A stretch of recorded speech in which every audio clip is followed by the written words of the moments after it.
एक लड़के ने नदी के पास एक ईगल देखा जो पानी में तैर रहा था। लेकिन अजीब बात यह थी कि वो किनारे तक आ ही नहीं पा रहा था। ईगल बिल्कुल थक चुका था और धीरे धीरे होपलेस हो रहा था।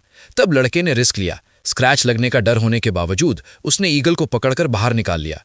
बचाया गया ईगल शॉक में था। वो वहीं खड़ा रह गया, समझ ही नहीं पा रहा था क्या हो रहा है। ध्यान से देखा तो पता चला उसका विंग बैडली इंजर्ड था। लड़का उसे हॉस्पिटल ले गया। ईगल डर के मारे स्ट्रगल कर रहा था। उसकी आंखों में फियर और अलर्टनेस साफ दिख रही थी। डॉक्टर्स को सेफ्टी के लिए उसे कवर और रोप से कंट्रोल में रखना पड़ा। चेकअप में पता चला कि उसका विंग बोन बुरी तरह फ्रैक्चर हो चुका था। इसी वजह से वो उड़ नहीं पा रहा था और पानी में फंस गया था। डॉक्टर्स ने तुरंत सर्जरी प्लान की। ऑपरेशन बहुत टफ था। कई बार रुक रुक कर एडजस्टमेंट्स करनी पड़ी, लेकिन ऑलमोस्ट 10 घंटे के बाद सर्जरी सक्सेसफुली कंप्लीट हो गई। ऑपरेशन के बाद ईगल बिल्कुल एग्जॉस्टेड था, बेड पर वीक पड़ा हुआ। लड़का उसे देखकर इमोशनली टूट गया और डिसाइड किया कि वो पूरी कोशिश करेगा ताकि ईगल फिर से ठीक हो सके।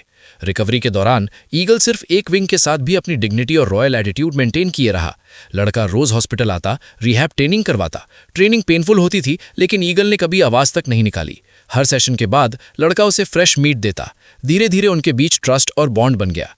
टाइम के साथ ईगल की इंजरी हील हो गई। फिक्सिंग स्क्रूज निकलने के बाद उसे दोबारा फ्लाइंग प्रैक्टिस करनी पड़ी। वाइल्ड लाइफ में वापस छोड़ने के लिए लड़के ने स्पेशल ट्रेनिंग सेटअप बनाया। घर में मिनी ट्रेनिंग एरिया भी तैयार किया। ईगल अब भी स्विमिंग पसंद करता था। रोज थोड़ी देर पूल में रहता।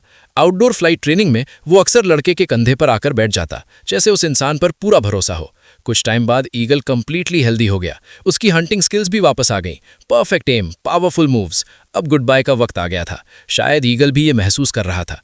वो लैंपपोस्ट पर काफी देर तक बैठा रहा, जैसे जाना ही नहीं चाहता हो। लड़का उसे वहीं ले गया जहां दोनों पहली बार मिले थे।